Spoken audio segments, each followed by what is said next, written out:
525 kids not knowing where in God's name they're going to be and lost their parents. Go ahead. All right. Let's talk about our next section, which is race in America. And I want to talk about the way Black and brown Americans experience race in this country. Part of that experience is something called the talk. It happens regardless of class and income. Parents who feel they have no choice but to prepare their children for the chance that they could be targeted, including by the police, for no reason other than the color of their skin.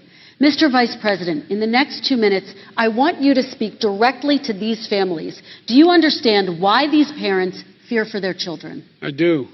You know, my daughter is a social worker, and she's written a lot about this. She has her graduate degree from the University of Pennsylvania in social work. And you know, one of the reasons why I ended up working on the east side of Wilmington, Delaware, which is 90% African American, was to learn more about what was going on. What I never had to tell my daughter, if she's pulled over, make sure she puts, for a traffic stop, put both hands on top of the wheel and don't reach for the glove box because someone may shoot you.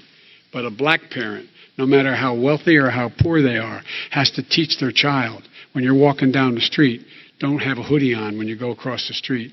Making sure that you, in fact, if you get pulled over, yes, sir, no, sir, hands on top of the wheel, because you are, in fact, the victim, whether you're a person making child of a $300,000 a year person or someone who's on food stamps.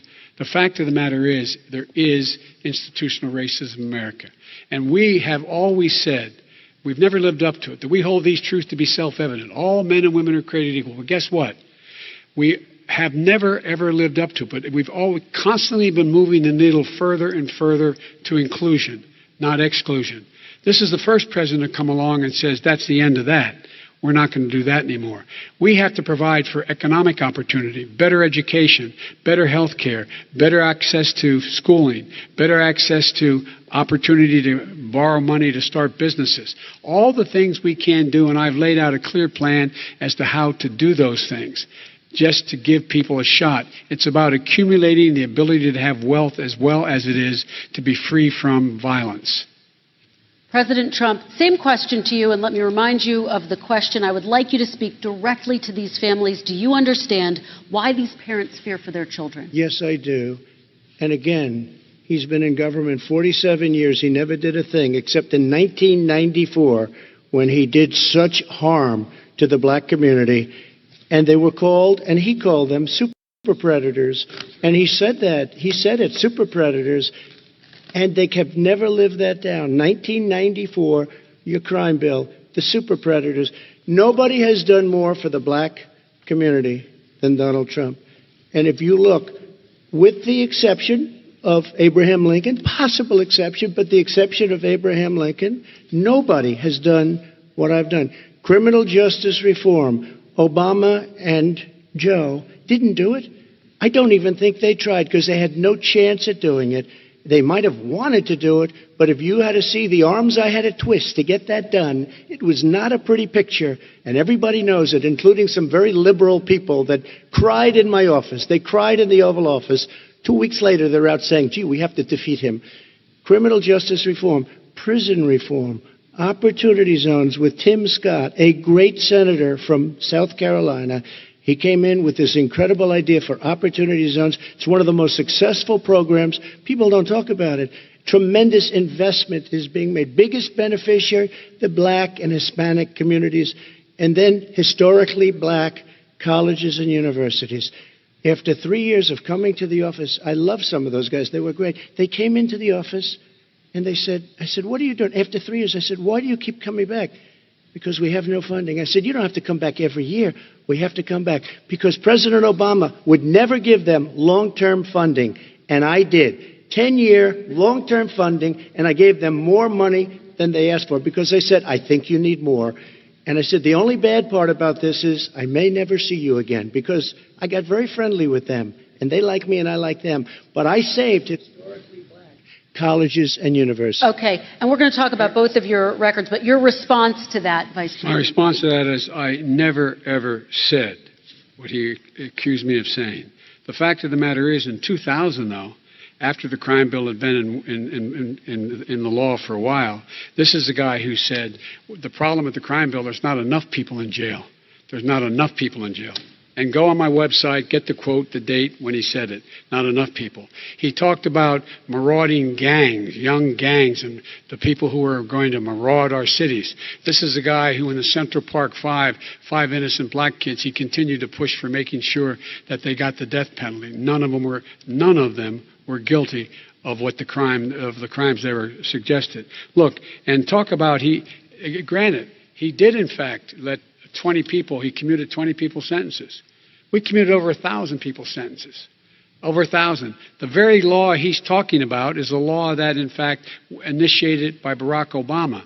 And secondly, we're in a situation here where the federal prison system was reduced by 38,000 people under our administration. And one of these things we should be doing, there should be no minimum mandatories in the law. That's why I'm offering $20 billion to states to change their state laws to eliminate minimum mandatories and set up drug courts. No one should be going to jail because they have a drug problem. They should be going to rehabilitation, not to jail. We should fundamentally change the system, and that's what I'm going to do. But why didn't he do it 4 years ago? Why didn't you do that 4 years ago, even less than that? Why didn't you do it? You were vice president. You keep talking about all these things you're going to do, and you're going to do this. But you were there just a short time ago, and you guys did nothing. We did. You know, Joe, I ran because of you. I ran because of Barack Obama, because you did a poor job. If I thought you did a good job, I would have never run. I would have never run. I ran because of you. I'm looking at you now. You're a politician. I ran because of you. All right, Vice President Biden, your response to that, and then I do have some questions for both of you. Well, I tell you what, I hope he does look at me, because what's happening here is, you know who I am, you know who he is, you know his character, you know my character, you know our reputations for honor and telling the truth. I am anxious to have this race. I am anxious to see this take place. The character of the country is on the ballot. Our character is on the ballot. Look at us closely. Let me ask some follow-up. Excuse me. Please respond, and then we're going to have follow-up If this stuff is true about Russia, Ukraine, China, other countries, Iraq, if this is true, then he's a corrupt politician. All right. So don't give me the stuff about how you're this innocent baby. Joe, they're calling you a corrupt politician. Nobody's President Trump, I want to stay on the issue of race. We're talking about the issue. Laptop from hell. President Trump, we're Nobody. talking about race right now, and I do want to stay on the issue of race. President Trump, And I you've have just to respond to that. Please, Because look, very quickly. there are 50 former national intelligence folks who said that what he's accusing me of is a Russian plant. They have said that has all the 5 former heads of the CIA, both parties, say what he's saying is a bunch of garbage. Nobody believes it except his and his good friend Rudy Giuliani. You mean the laptop is now another Russia hoax? That's exactly what. Is this that's where you're exactly going? what. This is where he's going. The laptop is Russia, Gentlemen, Russia. I want to stay on the issue of race. You okay? have to be kidding. Here we Mr. go President, again with Russia. We're going to continue Boy, on the oh, issue of race. Mr. President, believe you've that one. described the Black Lives Matter movement as a symbol of hate. You've shared a video of a man chanting white power to millions of your supporters. You've said that black professional athletes exercising their First Amendment rights should be fired. What do you say to Americans who say that kind of language from a president is contributing to a climate of hate and racial strife? Well, you have to understand, the first time I ever heard of Black Lives Matter, they were chanting pigs in a blanket, talking about police. Pigs, talking about our police. Pigs in a blanket, fry them like bacon. I said, that's a horrible thing. And they were marching down the street. And that was my first glimpse of Black Lives Matter. I thought it was a terrible thing. As far as my relationships with all people, I think I have great relationships with all people. I am the least racist person in this room. Well, what do you say to Americans who are concerned by that rhetoric? I don't know. I don't know videos? what to say. I got criminal justice reform done and prison reform and opportunity zones. I took care of black colleges and universities. I don't know what to say. They can say anything. They can say anything. It makes me sad because I am the least racist person. I can't even see the audience because it's so dark. But I don't care who's in the audience. I'm the least racist person in this room. Okay? Vice President Biden, let me Abraham- ask you very quickly, and then I have a follow-up question for you. Abraham Lincoln here is one of the most racist presidents we've had in modern history. He pours fuel on every single racist fire. Every single one. Started off his campaign coming down the escalator saying he's going to get rid of those Mexican rapists. He's banned Muslims because they're Muslims. He has moved around and made everything worse across the board. He says about the poor boys, last time we were on stage here, he said, I told them to stand down and stand ready. Come on. This guy has a dog whistle about as big as a foghorn. President Trump, I'm going to give you 10 seconds to respond, and then I have a follow-up question. You made a reference to Abraham Lincoln. Where did that come in? I mean, You said where you're did that- Abraham No, Lincoln. where did that? No. You said- I said not since Abraham Lincoln has anybody done what I've done for the black community. And I'm I saying- didn't say I'm Abraham Lincoln. I said not since Abraham Lincoln has anybody done what I've done for the black community. Now, you have done nothing other than the crime bill, which put Oh, God.